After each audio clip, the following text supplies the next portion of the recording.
Since its invention, swimwear has changed more than almost anything else we wear. Today we are going through 6 decades of history with original pieces from our own vintage collection. At the turn of the century, most women didn't even swim. Going to the beach was a social occasion, not a sporting one, and the bathing costume reflected that completely. Multiple layers, a knee-length skirt, bloomers underneath, a long black stockings, and a bathing cap on the top. By the 1910s, a close-fitting one-piece in jersey became popular. Still in wool or cotton, but actually designed for moving in the water. A big part of that shift came down to one woman, Annette Kellerman, an Australian swimmer who became famous for wearing a fitted one-piece that showed her arms and legs. She was arrested for indecency on a Boston beach in 1907, which tells you everything about the standards of the time.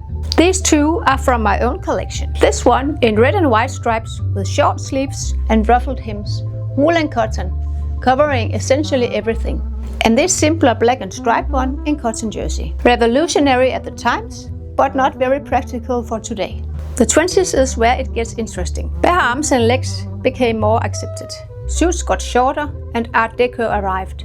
Geometric patterns, bold details, and belts at the hip. Here are 2 examples. This one has a classic Art Deco pattern and a deep neckline and loops for a belt. The other one has a short skirt that goes to the hips and small legs underneath. They are both made of wool jersey and very typical of the era. Women were also getting more leisure time and freedom. And for the first time, there was a real culture around sunbathing.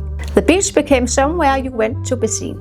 By the 1930s, the athletic body became the ideal. Swimwear became more functional, with more bare legs and arms and back. The silhouette you see here is essentially the blueprint of the modern swimsuit. These 2 pieces are from the same brand, both made from wool jersey and with a seagull embroidered on the side. One fitted one-piece with halter neck and a 2-piece. The 2-piece didn't start in the 40s and 50s. It was actually already here in the late 1930s. Still high-waisted and modest, but a direction was set.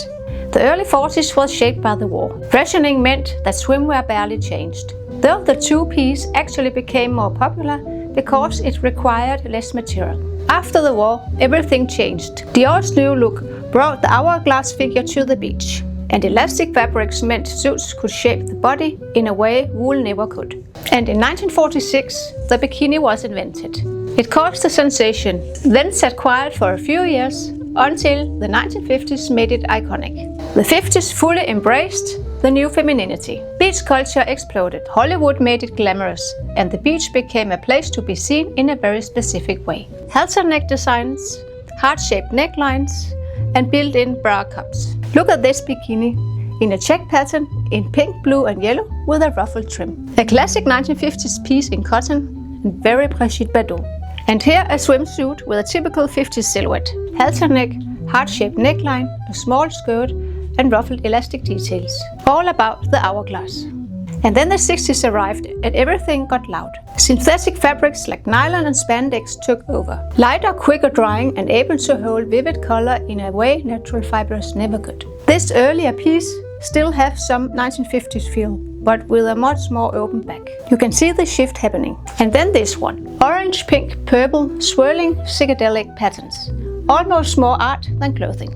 The 60s was youth culture, and that came through in everything. This was 6 decades of swimwear, from layered wool to psychedelic lycra. What's fascinating is how swimwear reflects on everything that's going on. The wars, the movie stars, and all the shifting ideas on what women were allowed to show. Thank you so much for watching.